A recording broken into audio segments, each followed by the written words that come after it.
Hello, darlings. You've all heard of Marilyn Monroe.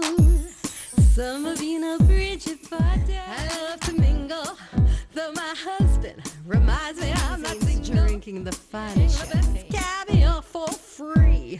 And no matter how much I enjoy myself, they can't charge me.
I'm Cognac Wellerlane, and it's New Year's Eve, and we are here at the charming inn, the Stockton Inn in Stockton, New Jersey.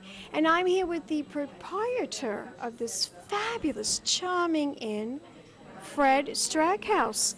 Welcome to Cognac's Corner, and Happy New Year's. Thank you very much, Cognac. I appreciate this opportunity. Happy New Year to you and your fans. Tell my audience, darling, about the history of this charming inn. It began almost 300 years ago as a home for a family. It was converted to a tavern, then it became an inn in 1832 when the canal went through. It experienced a robust growth through the 1800s, and in the 1900s it became a very famous landmark for many people to come and visit, to get away from New York City and kick back and relax in the country atmosphere that surrounds the area. Now, I understand that in the early part of the 20th century that there were a lot of artists that used to paint the murals. Is this old as well, this backdrop right behind us? Yes. There was a school of art out of Philadelphia, and it was begun in the late 1800s. A gentleman who was one of the founders came out and moved up to Phillips Mill, about 3 or 4 miles from here. Many of the artists came from that school in Philadelphia, came up and moved into this compound after they graduated and began painting all up and down the river. So all during the 20s and the 30s, many of these artists were painting in restaurants and homes. They fanned out as far as during Prohibition.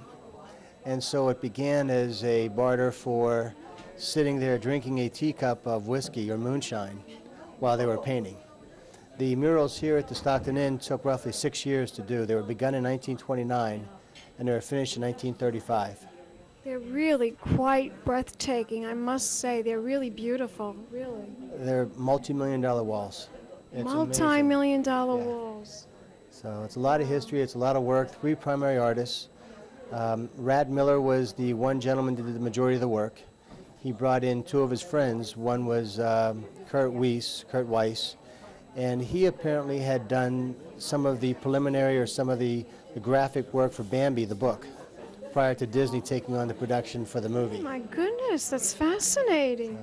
Another gentleman who helped with the painting was a gentleman named Robert Hogue, and he had a penchant for doing water scenes.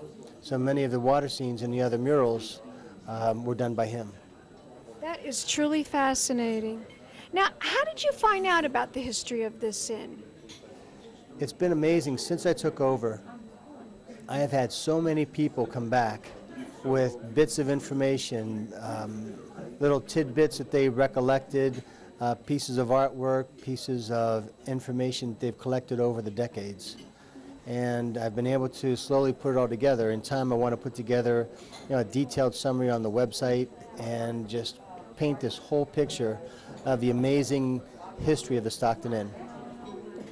It's a fascinating story, fascinating inn, and it's over 300 years old.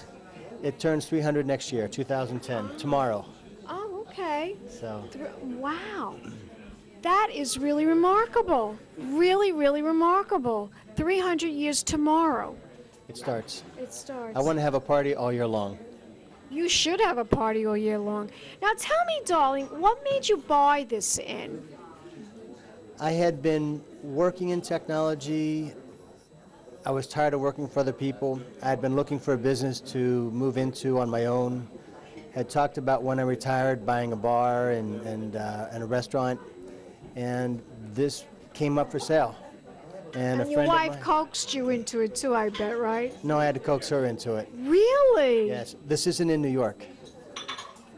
And so she would have loved it if it was in New York. I would think, well, it's sort of like on the borderline of Pennsylvania. Yes. We're right on the border. The New Jersey, the Delaware River is right there. And so it's just a stone's throw away. Just a stone throw away, darlings, to New Hope, Pennsylvania. Charming, quaint little village that has all kinds of antiques and historical buildings. And you sort of fell in love with this whole area, and you said, I want to buy this inn. It's an amazing area. She totally agreed to it afterwards, right? She did. She did. It's an amazing area. Kids get to be kids. You have farmlands. You have a lower pressure of life. You've got just unbelievably beautiful scenery, gorgeous homes, gorgeous buildings, so many historic facilities. It's my beautiful. publicist was telling me that he just loves New Hope, Pennsylvania. He just loves it here. He thinks it's the most charming, most quaint place for anyone to come and visit, to shop, to do antiquing, and to find out some history about, why we are Americans, right? Oh yeah, it's amazing. They reconstruct the Washington crossing of the Delaware every year. Do you think that maybe President Washington actually stayed here? Is there a possibility? It's highly possible because they use many of the ferry crossings up and down the river for the crossing with his troops. And they didn't just do it, they did that in one particular night for the main battle, but they had done many, many raids over the course of a series of weeks and months. And so they would raid at different points, and they would stay at different locations. And that's why so many facilities, so many properties are able to say Washington slept here. I would assume that Washington probably stayed here as well. Tell my audience, what is this inn most famous for? Why do people come to this inn? Is it the murals on the wall? Is it the fine cuisine? Is it the elegant, exquisite rooms that you have here at the inn? Tell my audience, what is the inn most famous for? It was probably the family that owned it, because the family named the Culligan family was a family of 5 brothers. Their mother was Ma Culligan. They had a great history with many of the artists and writers coming out of New York City. Paul Whiteman used to come out here on a regular basis. He lived just up the road. You had, in 1934, when the Lindbergh trial was taking place in Flemington, you had many of the writers that would work down here from the Stockton Inn. You had the Algonquin Table West was out here for a number of years with F. Scott Fitzgerald and a number of other writers that were regulars in the Algonquin. They came out here and hung out on weekends. You had Margaret Mitchell, which sat here apparently for almost a couple of months and wrote 2 chapters of Gone with the Wind. Oh my goodness. So there's a lot of history with that whole clientele. So that's why this inn is so famous. Yes, and then it also became famous back in 1934 when Richard Rodgers and Lorenz Hart wrote a song for a Broadway show initially called Jumbo. And when it was pulled from Jumbo the next year, they put it into On Your Toes. And so it was one of the primary songs in a Broadway show. They then did it again a few years later in Pal Tell Joey. my audience, if they want to find out more information about the inn, where can they go on the internet? www.stocktoninn.com. Okay, and we're going to talk to the banquet manager and also the chef in just a moment, right? Love to get them both out here to sit down and meet with you. And let's toast. Yes, Thank you to very, a very Happy much. New Year. Happy New Year. Yes. Thank you. And we'll be back in a moment, darlings, with more celebrity interviews. Keep watching. Pink Champagne Kisses. Ooh, I said cognac. Ooh, ooh, ooh. I'm a bubbly blonde, fallacy dressed to impress. One of a kind girl.